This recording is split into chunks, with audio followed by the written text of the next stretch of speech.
D'où vient le mot vaccination?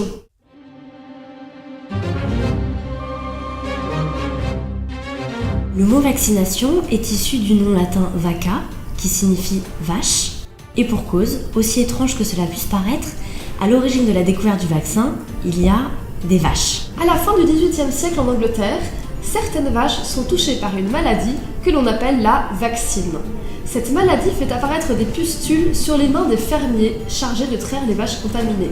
Mais surtout, on constate que ces fermiers sont protégés contre la variole, une maladie extrêmement meurtrière à l'époque. C'est à ce moment-là, en 1796, qu'entre en scène Edward Jenner, un médecin de campagne qui a donc l'idée de transmettre intentionnellement la vaccine à un sujet humain pour le protéger contre la variole. Jenner prélève le liquide d'une pustule du doigt d'une fermière et l'inocule à un garçon de 8 ans. 6 mois plus tard, il prend un risque considérable. Il transmet au petit garçon la variole en lui injectant du pus varioleux et le petit garçon ne contracte pas la maladie. La pratique de la vaccination se répand assez rapidement. En 1811, Napoléon fait vacciner son fils à l'aide de cette précieuse vaccine. Mais il faudra attendre Louis Pasteur à la fin du 19e siècle pour étendre à d'autres maladies que la variole le principe et le mot de vaccination.